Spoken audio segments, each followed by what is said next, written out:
Hi, my name's Dee and welcome to Sunchild Tarot. Now, it's not the standard tarot reading video.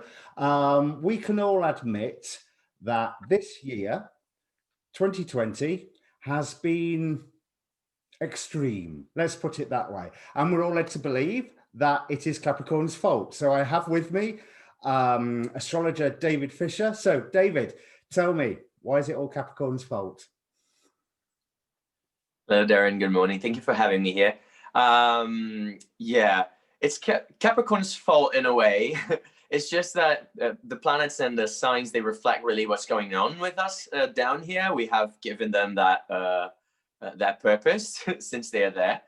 And the thing is, Capricorn is being very much disturbed right now by a few of the inhabitants of the sky. Let's put it that way.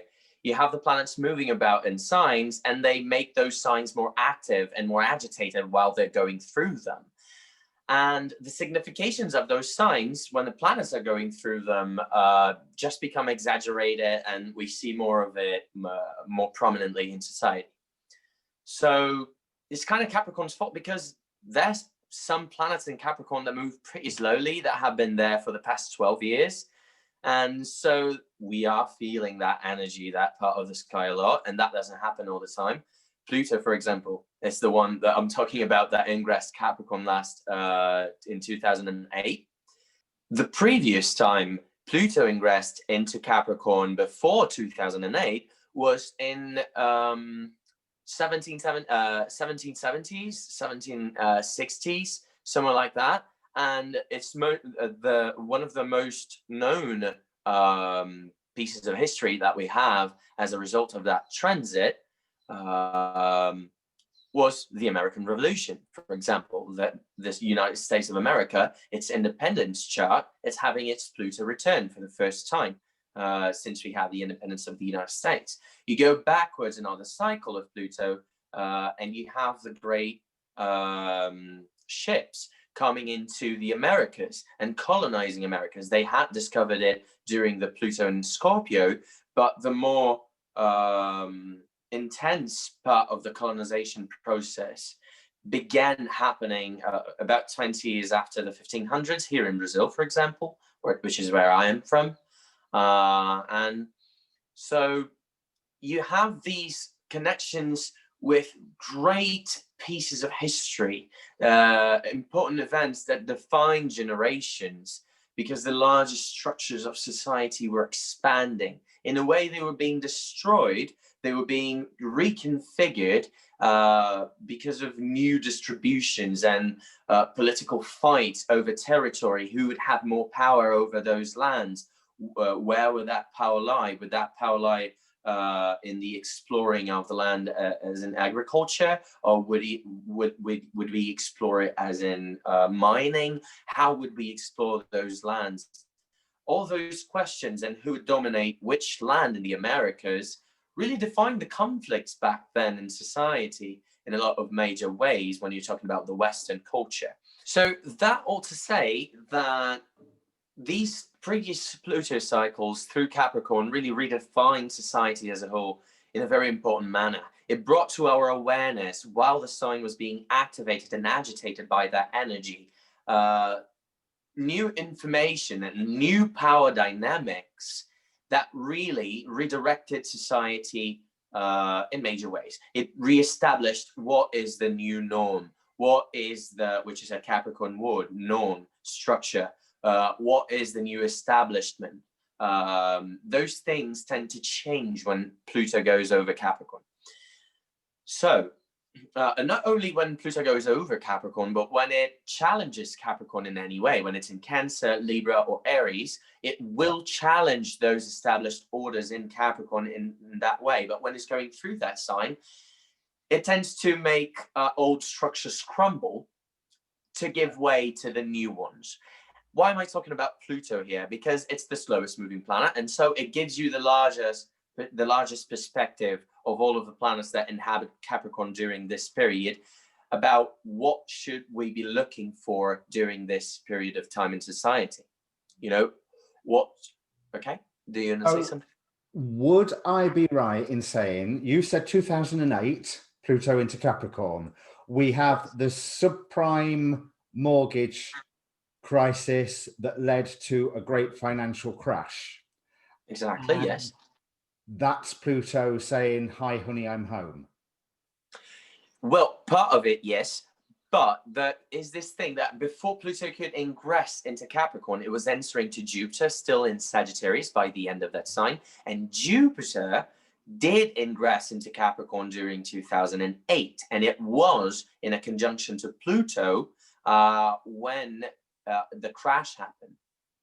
Right. So that development, that when both of them ingressed into Capricorn in December 2008, by the time Pluto actually ingressed into Capricorn, Jupiter was still there, and more about that in a moment because it's important. But Jupiter was there, and it had already been activating that area of the sky, making it more agitated before Pluto stepped into it.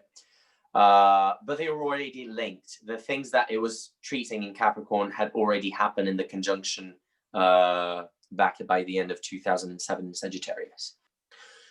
So, since Pluto started going over Capricorn in 2008, we had Obama being elected in the Americas. We started having so many scandals here in Brazil, for example, in politics, around the people who were in power being too corrupt to be in power, and how they actually really ruined a lot of things in an economic sense. But that's because the majority of the economic scenario worldwide was already a shit show of sorts. Yeah. Excuse me, my language. But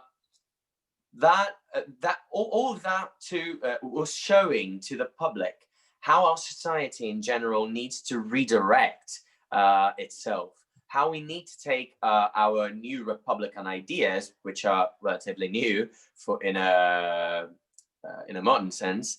How do we take that to the next level? Because we have reached this new question mark of, wait, the new structure is not serving us anymore.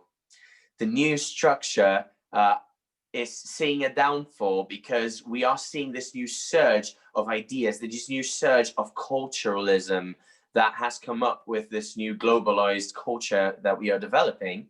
Yeah. The times need to keep up, and the tradition doesn't generally keep up. And what Pluto does when it comes into Capricorn is bring down those traditions that are not keeping up with the times, and that are trying to pull back the times.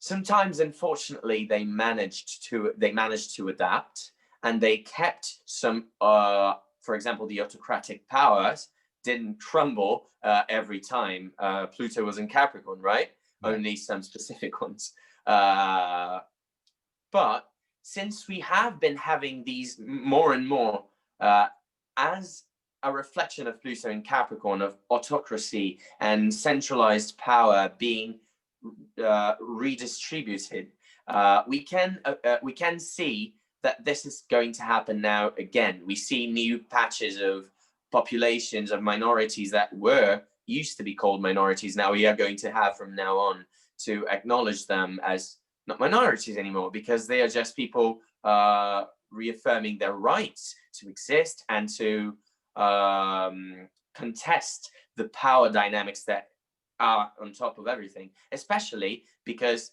that's what you're supposed to be doing if you live in a republic anyway, isn't it? Yeah. It is about the democracy. It is about the public and what they decide is going to happen. Even for people that still live, for example, here in Brazil, we live in a republic. You guys in the United Kingdom live in a, sorry about that. You guys in the United Kingdom live in a constitutional monarchy. Yeah. So the constitutional monarchy is still the powers of the monarchy, of the establishment, the state, being measured against the powers of the population and what the population wants, right? It is a marriage of powers there. And that should also have some see some alterations, see some change, see some turnings of tables. Whereas at some time in the past we thought some things were impossible with the monarchy, nowadays we see its face change. Now, there in the UK, as we see the face of the Republic here in Brazil changing a lot. We had, with Pluto in Capricorn, our first woman president, for example, and it was from a left-wing party here in Brazil, of sorts, still quite capitalistic, dynamic, but kind of a left-wing party here.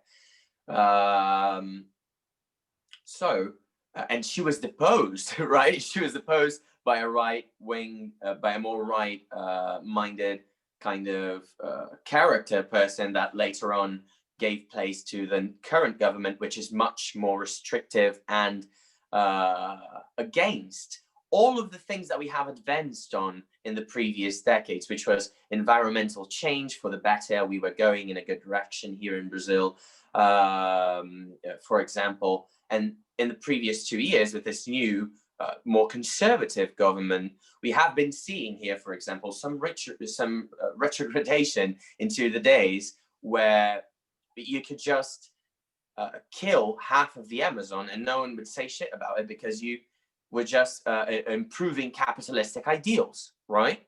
Yeah. No matter how that would affect the environment. But now we know better, and these governments have no place. These kinds of, not these governments, maybe they do in a way, but if they can adapt their speech, which they haven't been able to do so far, right? Yeah. To the current needs of the current scenario. And Pluto is here to tell us and to show us through these very harsh circumstances, which by necessity, which things society needs to grasp power in order to change, you know? Yeah. And it's always about how, because it's Pluto, it's about generations of people that are born under that influence, that have that kind of energy inserted into their psyche when they're growing up, and they grow up with it. They develop their own thoughts and ideas that are new because they are young about that scenario that they grow up in. And so the generations of people that have Pluto in Capricorn really grow up knowing about these power dynamics. This generation was the generation that gave place, for example, the last cycle, when it was in Aquarius and subsequently in Pisces, to the new government that would fill up the gap that was left by the previous structure that had fell. Yeah. So that's how things are going to develop, but more on that in another time. We are focusing here more on Capricorn. So Pluto is only 2/3 of the way through Capricorn. It's about 22, 23 degrees. Are you saying that we can expect this 2020-ness to carry on while Pluto is going all the way through Capricorn? Because it started with the Great Recession, and then it wasn't too bad for a while, and then it turned crazy again. I mean, will 2020 end, or can we expect 2020 to end sometime in like 2036? But that's the thing about the larger planetary cycles. You see, you have to consider also the innermost planets from Pluto to see how that larger image that I was giving in the last cycles with this one would integrate. You have to look at, for example, Uranus, Neptune, and then Saturn, and then Jupiter, to understand how society is really dealing with that dynamic that Pluto, the slowest of them all, is dictating. Mm-hmm. So no, it's not going to be always like that. For example, 2022, we have both Saturn and Jupiter very well dignified in the sky, and that generally is not so bad for society in general. And for Pluto stuff, since Pluto is in Capricorn, its ruler, Saturn, would be giving it good resources to go on about its business. So we don't need to expect as crazy a scenario as we have been seeing in 2020, but we have been seeing what we have been seeing now because of all the pressure that sign is having. Remember I said in the beginning that when a sign is being activated, is getting all the action possible from those planets. Yeah. And it's really like a party. When you have a party at your house, you have the people invited in, and then there's the start of the party, how you feel in that moment, how you're feeling midway through the party, how you are enjoying it. And then towards the end of the party, you're already thinking about when people leave, if you're going to leave things for the morning, or if you are going to have to organize everything after the leave, you know? Yeah. So it's much like that. Now we are getting to that moment where we kind of can see the end of the party coming, and we start kind of, okay, how are you going to address these things that we need by necessity right now, so we can guarantee that when the time comes to leave, for Pluto to leave Capricorn, these subjects are already in the way to the next thing, you know? Yeah. So you're saying that there is hope, and that 2020 is going to end not just sometime this century, but sometime reasonably soon. Reasonably soon, yes. We are fearing and we are seeing several repeats that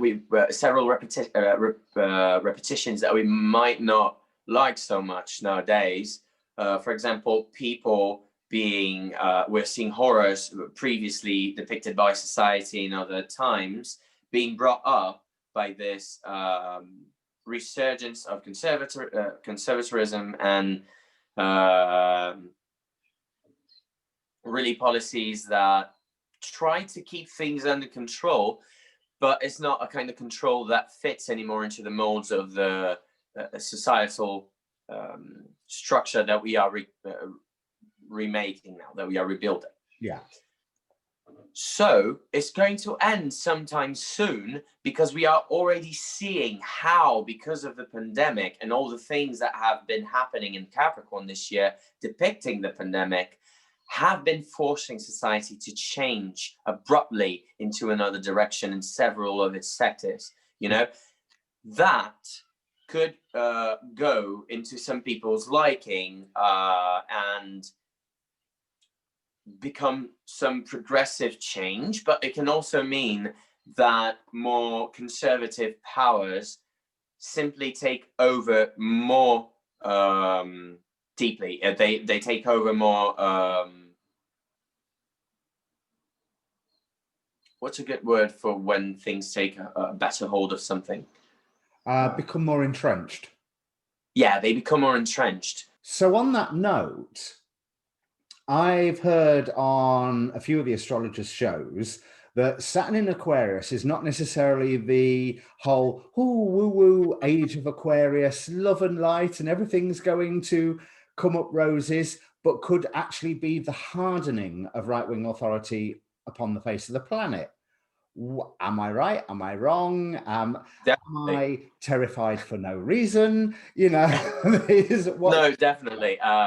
It could be definitely could be a hardening of authoritarianism, because you have an Aquarius is a fixed sign and it's ruled by Saturn. And Saturn, in this traditional approach, which is the one I refer to for those modern astrologers out there that might use another system, it really represents this imposing of your ideals, because you need to reinforce it upon the current ideal. So Saturn can as easily be the rebel that wants to go against the oppressive scenario that they live in, as much as they can be the dictator that rebel becomes once they come into power. We have seen that happen several times before in the past, haven't we? With revolutionaries like Lenin and Stalin, and we have seen Cromwell even reestablishing his power as a king in the UK once he established the, how do you call it, that period of the Regency, I think, wasn't it? Yeah. Or something like that. So we have these rebel figures that do relate to Aquarius. But Saturn is the ruler, and it's a fixed sign in the system that I use, and that's the application that you have to think it through. There is one point about Saturn, though. Well, 2 points I want to make about Saturn. If we're looking at the myth of Saturn, if you think about it, Saturn, Kronos, was the first rebel because he rebelled against his father Uranus. Precisely. And he also presided over a golden age on the planet. So Saturn is not necessarily all bad and nasty. Yes, you're right. It's just that it's a different feel from Jupiter, but it's not that we are going back into a Saturnian age in a sense that you just mentioned of the golden age of Saturn. But we are going to see people radicalizing much more on their own point of view. We have seen people before in history, several points in time where you had these distributed power dynamics in the world, like the Byzantine Empire. You had other empires around it that traded with it, and it was a very central part of trade, but it was like power dynamics with other powers at the time also. And then you see the Byzantine Empire finally fall within an age that people were expanding the notions of what was possible and how society could work, what power was really about, and how it could redistribute it. And we are seeing now some calls to that in society when you see minority, quote unquote, because they're not really minorities, they're a really large number of people claiming their rights in much more radical ways. We have already seen that happening just this year, right? Yeah. Because of all these planets concentrating their energy in Capricorn, and those power structures not being able to cope with the abundant amount of energy that is being put upon them, at the same time. So they cannot hold up their previous mass control strategies the same way they used to, The conservatives cannot hold up their power with those strategies, and let alone actually rule something, actually do something that's good for the adapting to this new scenario. So would you say some of that energy has come from like the number of larger outer planet conjunctions going on in Capricorn this year? We've got 3 Jupiter-Pluto conjunctions because of the retrograde motion. We've had the Mars-Jupiter conjunction. Now, is the Saturn-Jupiter conjunction going to be Capricorn or Aquarius? It's going to be a 0 Aquarius already. We are in an air age. Actually, we are in a cusp of a new air age now, as it's called. Just to explain what that's about. Yeah, we have been changing cycles. So there are larger planetary cycles, one specific to Jupiter and Saturn that happens every 20 years and changes elements of signs, which means air, earth, fire, and water, every 200 years. So it's one larger cycle of 20 years inside another larger cycle of 200 years that these two planets follow with each other. Right. So we would have all of the conjunctions in air signs or earth signs, and we're exactly. And now, exactly. And now, this is not about what you hear about the Aquarius age. This is another subject that I'm not touching on specifically now too deeply, but we are going to see more of air qualities in society now that Saturn and Jupiter moved their larger cycle of 200 years into that elemental air triplicity of Gemini, Libra, and Aquarius. That's what it means. It's only going to happen every 20 years in one of those 3 signs for the next 200 years. And that has been shifting since the early 80s, since 1980, actually. And that shift was the introduction of the internet and the devices inside that cycle that would define much of what we know now as the globalized society. Right. And that's a very big characteristic of this new age that we are coming upon. The last one saw the the Crusades. So a lot of religious conflict around ideals, which ideal was right, people masking their good intent, their own intents, their own evil intents for their own greed for power, with religious intent, sending people to colonize other lands, and hungering for those new lands because they needed power distribution. They needed to redistribute power among powerful families that were getting larger and larger and didn't have much to distribute their heirs. Yeah. And so they just became knights that needed to do something for their country, you know. And so idealism, patriotism, extreme patriotism. So a rise of conservatism is not out of the picture, but it can also mean that we are seeing a restructuring in a way that is going to be more positive, because we have never before seen such a pile up of planets. I mean, we have, but only in intervals of thousands to thousands of years. So they represent things that only happen specific moments in time when we really shift consciousness. Yeah. So this could mean at this point either way. It could mean that we are going for a more conservative approach, and that's going to be it for the next few decades, and we have to swallow it and see what we can adapt in. It's going to be harsh, obviously, but it can also go to where we hope for, you know, at least me in particular. I know there are people in this public probably that are not going to necessarily agree, and it's okay. But I see this more decentralized power dynamics as the more ideal for this Aquarian age, where people have the ability to equally interact, like nations could equally speak to one another and develop a more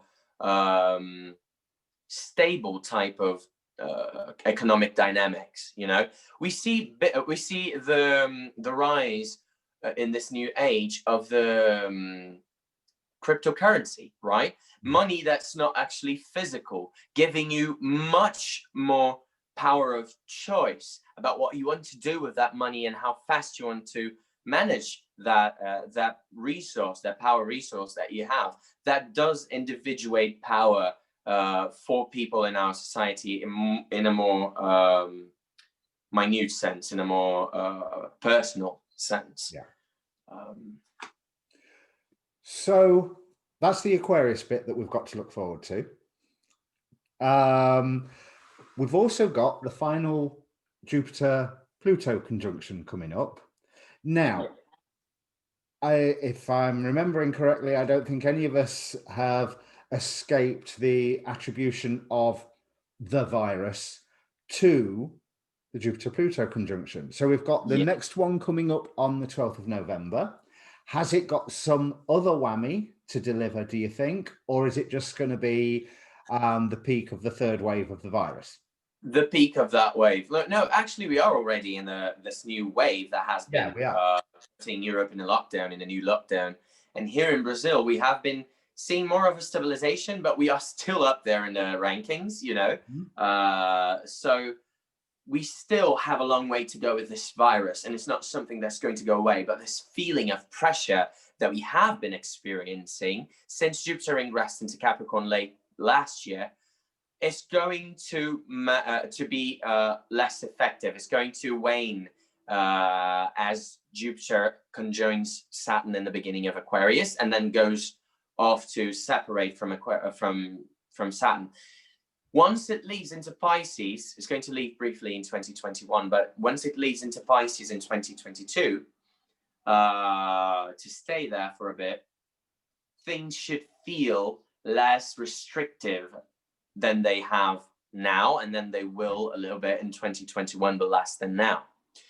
Early 2021 is still going to be restrictive, and we can fear a kind of a new wave, but less intense than we have been experiencing now. It could be without a total lockdown, as we have been seeing.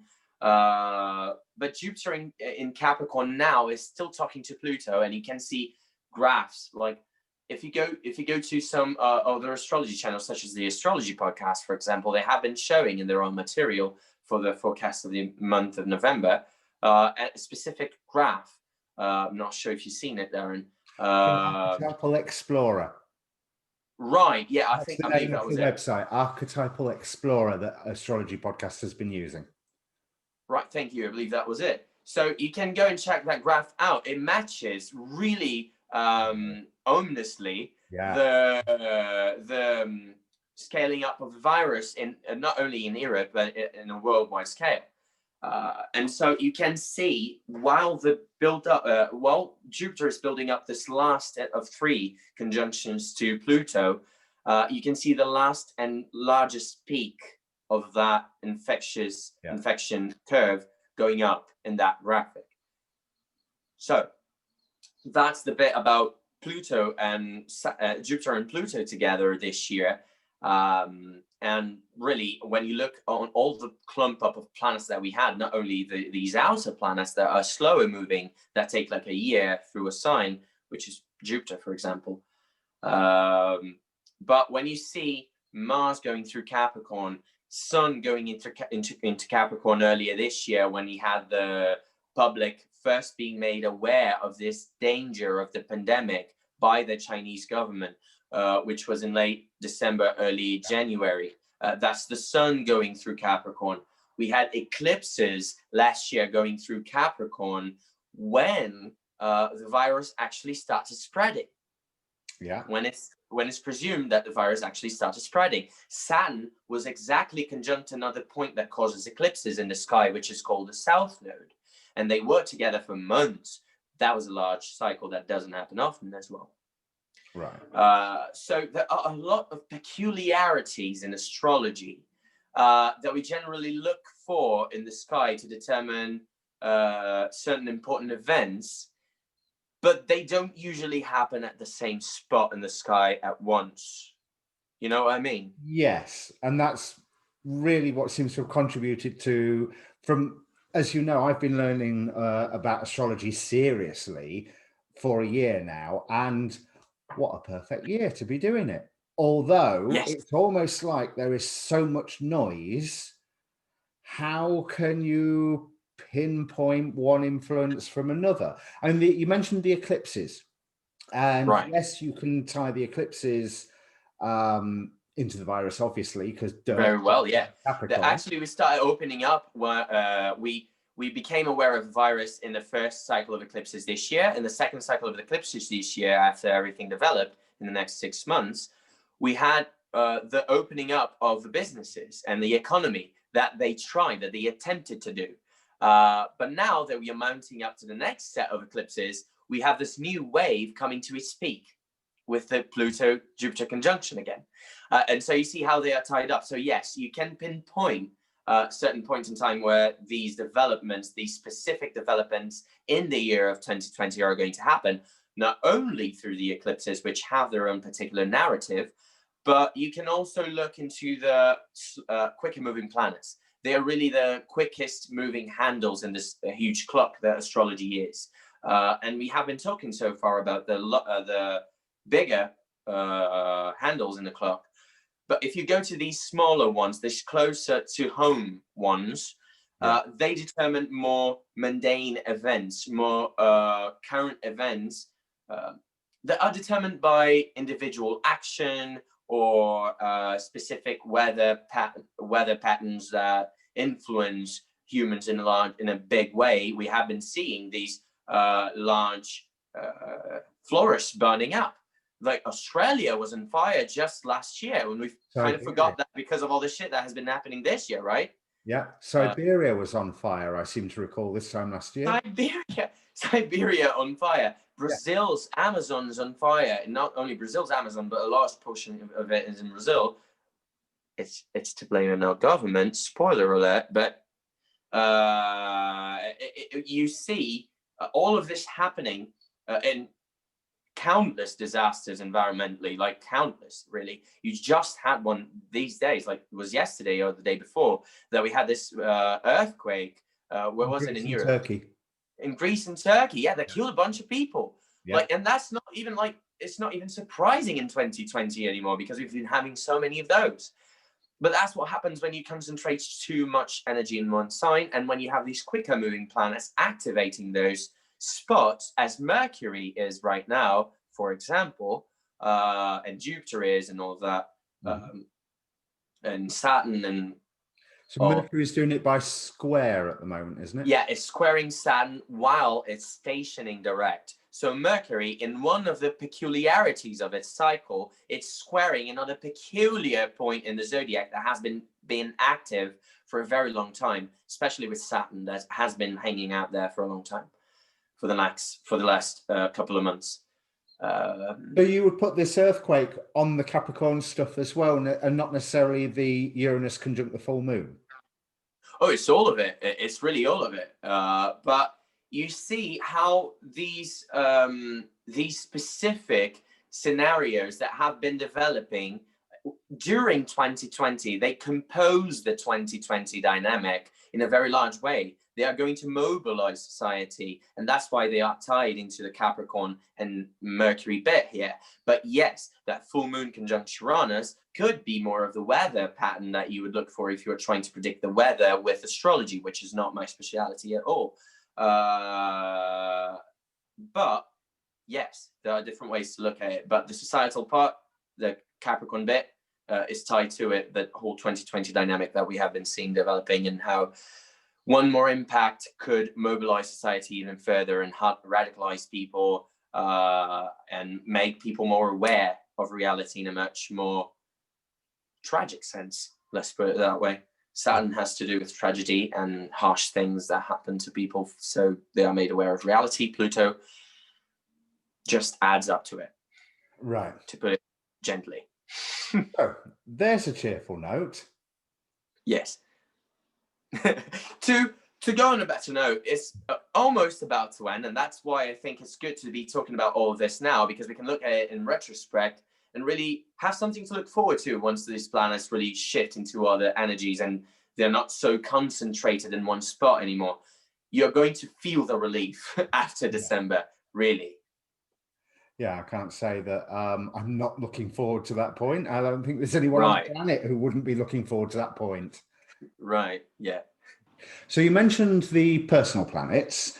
One thing that I remember is that Mars, it conjuncted all the Capricorn cluster, as Anne Ortley calls it, and then it squared them several times as it's having its extended staycation in its home sign.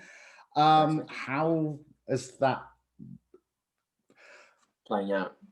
Stirred the waters up, like you were saying. You were saying about how a sign was being agitating. Yeah. I'd imagine there is no greater agitator than Mars. Oh yes, Mars actually, precisely, yeah, that's a very good point. Mars actually brought up the civil unrest parts, and how society has been unsatisfied with the response that its governments have been giving to the virus, in general, and to this health crisis. Especially in places where, like, there are places that dealt with the crisis very well, certainly, but there are very central places to the worldwide economy that have dealt with the crisis of the virus very poorly, really poorly, and they have had some of the worst developments with the virus crisis, such as here in Brazil. You have the United States, you have the UK, very large portions of people really angry about the whole scenario that's being developed. We can both say we know a song about that, Yeah.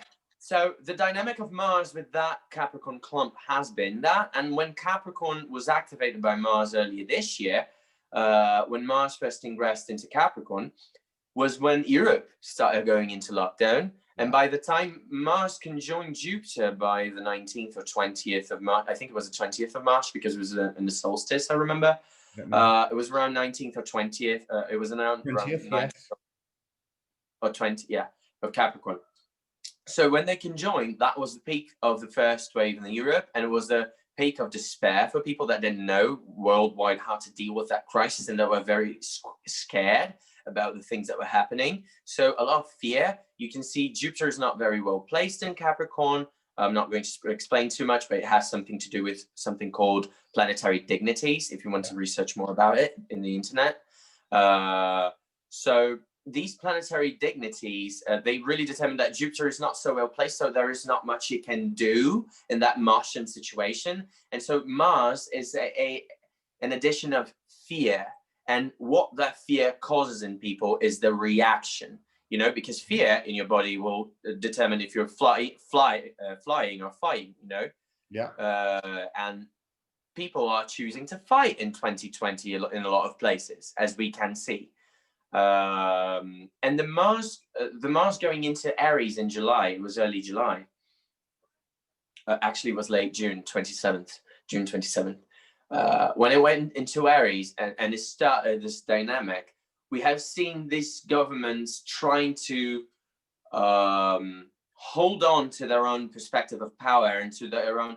They have been in denial, and the population has been more and more preoccupied about the future and how are we going to deal with this? How are these people prepared to deal with this? If they are telling us that everything is okay, when clearly we are walking backwards, which is a word for retrograde here in Mars is going retrograde, squaring all of those planets. So how do they want to go? How do they want to go forward here and saying that we are moving forward and being successful in their plannings when we are clearly moving backwards? And they are repressing us for moving backwards now. To move backwards now, you know, because they haven't been competent enough to do what they should have done from the start. That's very topical for me, because as we film this right now, just last night, Prime Minister Boris announced a lockdown, and also announced to everybody that it'd be here at 5 o'clock and didn't turn up till 7 to tell us the lockdown that we by this point already knew was happening. Right. Yeah. We've been talking about how the presence of a planet or squares to a planet has been activating the Capricorn cluster. Yeah. Has there been any significant nice things like trines and sextiles? They're supposed to be nice, or at least are they only being nice to the Capricorn cluster and therefore enhancing that roller coaster energy that we've all been suffering from? Yes. So the trines and sextiles could be actions that the government took to try and resolve the situation, and that for a time really put the population at ease. But once the Capricorn cluster is activated by square again, by any planet, you see something popping up in the news that's really disturbing, you know, and sets them back much further than they actually have progressed with their feeble attempts during those sextiles and trines, you know. But we also see with those sextiles and trines as a parallel, people having their hopes set up, and that's a good, you know, that's a good point to be, a stage to be in. Yeah. But that's to be destroyed once the squares are active and the oppositions are active as well. Again, you know. And not to be destroyed because life is evil, but because people need to pay attention to what's going on if they want their happiness to be long lasting. You know, it's really a call to responsibility and to really take responsibility and action, because Capricorn is a cardinal sign about taking action towards an improvement of the structure.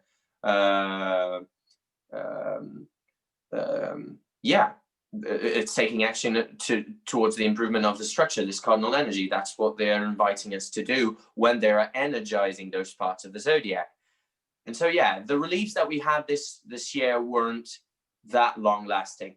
One of the trines that you can point out in that dynamic is the trine between Uranus and that whole bunch. It's not a trine by degree, but it's a trine by sign, which really shows how the previous square dynamic that Uranus had the previous decade in Aries is developing now.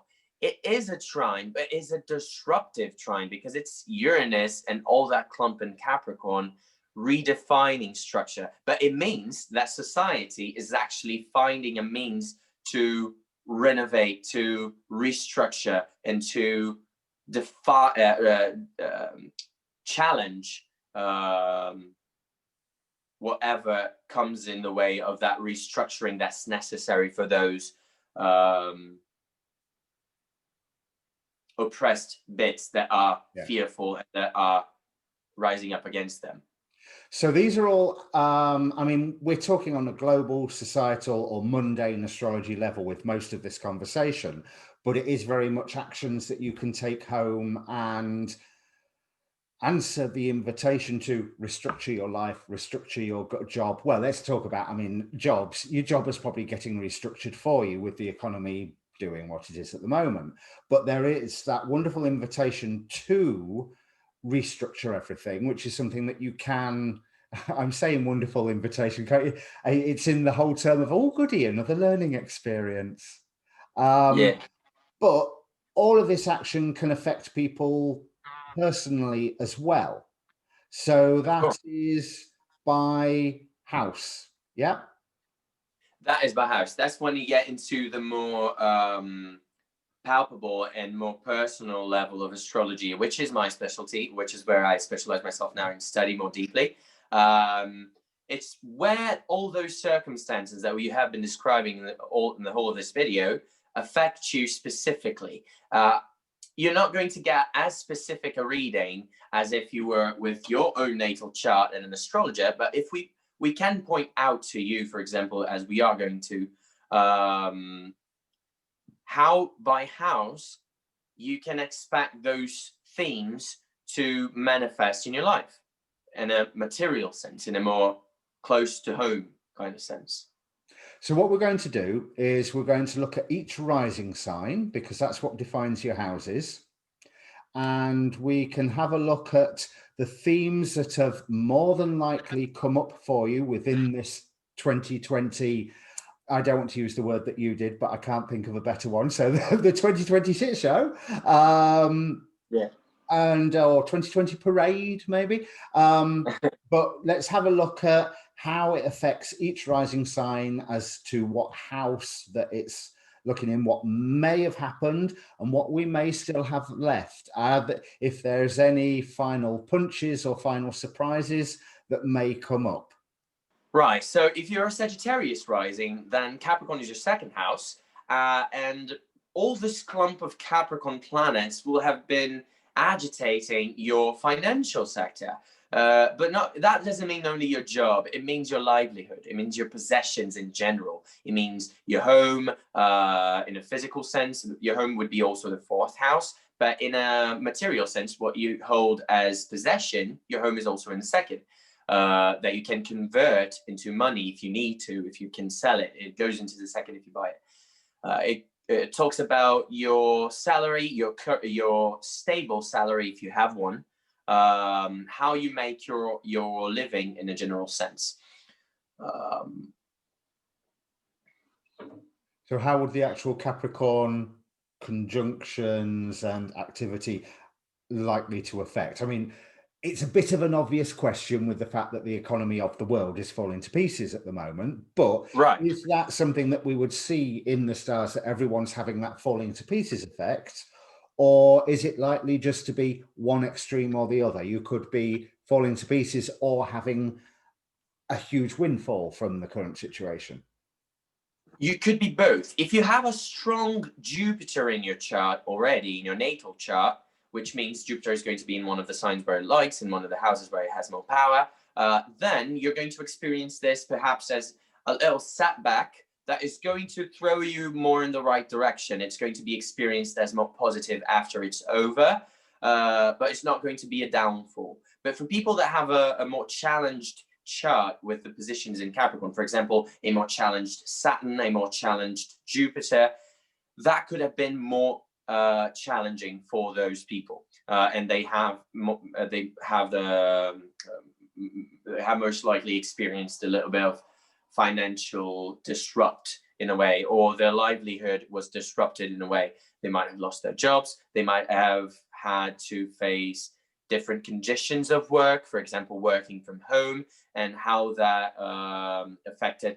for example, the satisfaction with the way they were making their livelihood, you know, and how much of a pressure that put on them. Yeah. So the second house, with the whole thing that's happening right now, would be preparing for a new period of making money. So you could be preparing for going up a little bit in your career, maybe finally finding a new job, finally starting a new business that you were entrepreneuring for the first time. That could be a thing for Sagittarius rising, especially. That could be interesting, like trying out a new thing that you haven't before because you were afraid to, and now you're like, okay, the necessity of the moment requires me to really jump into this new project and not think too much about it, because I need to be satisfied about what I'm doing. It cannot only be making money, although some of you will experience that kind of necessity. It will be more about, like, I need to be satisfied about what I'm doing to gain money, to have my livelihood. And the eclipses and the Mars transits of, like, say, the Mars conjunctions of March and the current Mars squares, would the March and now be similar topics, or is that not a given? That's not a given, but it could, because it's a likely scenario to be very much in that, okay, where do I, it's not going to be the same. Then in March, people could be more desperate because Mars was conjunct all that clump. So fear was much more anxiety producing, but now there is that anxiety, but you're kind of used to that dynamic from that previous period of earlier this year. So you're much more determined now. Even it translates much more as tiredness, you know, and a exasperation for feeling so stuck in that same dynamic financially. But you know the project is already underway, you know. Yeah. So does the mutability of the sign affect things? We've talked about the cardinal signs. With this being a mutable sign, what does that mean in this context? Yes, for the mutable signs, it can be really difficult to not only understanding the reality of things in the larger picture, they are very good at, but for pursuing something without letting fear and other components distracting them and throwing them off track is really the challenge here. It can feel that the new pressures of this period right now at the end of the year, before things move into Aquarius and feel less pressuring in that sector, it could feel like things are not going to work out, and the anxiety of it can really consume a person. So really pay attention to that. Don't let the slowness of the process really throw you off track. Right. And any surprises, do you think, in what's left of the Capricorn action that's coming up? Well, we are still going to have, during a certain period later this year, the sun going through Sagittarius with that whole Capricorn clump. But I can only see that as being a resolution point, you know, of sorts, when things really get going in a way into Aquarius, and that's a much more agreeable energy for Sagittarius to deal with. And so, yeah, December could be more agitated, but you're going to see the light in the end of the tunnel much more clearly. So their path could feel more set, as in the whole, because I got the impression from what you were saying, it's almost like Sagittarius is, well, I can't do that and I can't do that, so I might as well do this. And there's a certain amount of chaos going around in all of that. You see, they are ruled by Jupiter, yes. Mm-hmm. But by the end of, what is it, January, February, when Saturn and Jupiter have moved on into Aquarius, they should have... by the end of Sagittarius season, actually, because you're going to have almost the whole of Sagittarius season. Only the last 6 days really are not going to be the same. But you have actually no. It's going to be the I was right. The last 6 days, yeah. Right. So you're going to have really the last 6 days of Sagittarius season as being as having the presence of Saturn and Jupiter in Aquarius. The rest of it is going to be the Sun in Sagittarius and those planets still in Capricorn. So for Sagittarius ruled people that are ruled by that Jupiter in Capricorn, which is not so good for Jupiter to be in, that pressure of I can't do that and I can't do that is really something that frustrates the Sagittarius in a way that it doesn't frustrate the Capricorn rising so much, because the Capricorn rising would be more used to dealing with that, but the Sagittarius rising doesn't do so well with that limitation scenario. They will this time, because Saturn is there and it improves the quality of Jupiter. And after they move into air signs, that is further testimony to the improvement of the situation. But right now, it doesn't feel very ideal for the Sagittarian mind. So towards the end of this Sagittarius season, they should have a clearer idea of how they're progressing forward. Right. And during Sagittarius season, I would suppose that their energy for going towards that goal would be much more renewed after the Sun leaves their 12th house in Scorpio and goes into the first. So good news for Sagittarius then, basically. Overall, yes. Just hang on a little more. Brilliant. So in conclusion, none of us will be upset to see the back of Capricorn. It's been a hell of a time, but it's been a really, really special time. There has been cycles that have come to an end and obviously begun again this year that have been hundreds and some thousands of years in the making, in the rolling, I suppose. We won't see Jupiter, Saturn and Pluto together again in Capricorn for at least 700 years. And that's also not counting the fact that, what was it you were telling me a moment ago, David, about the nodes? David can explain this far better than I can.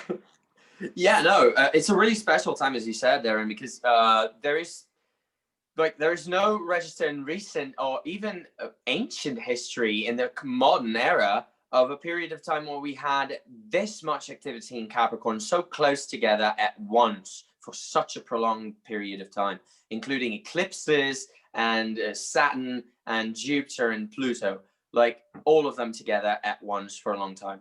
So since this doesn't happen often, I cannot really name ones where it happened. I think the fall of the Roman Empire, when it started falling apart around 540 something, you had some Capricorn activations that were interesting in that regard. But even that doesn't compare to the activations that we're having now. And I think that's due also to the kinds of technological advances and the kind of consciousness that those brought to us in this point in time that were never before experienced by any other generation in humanity, right?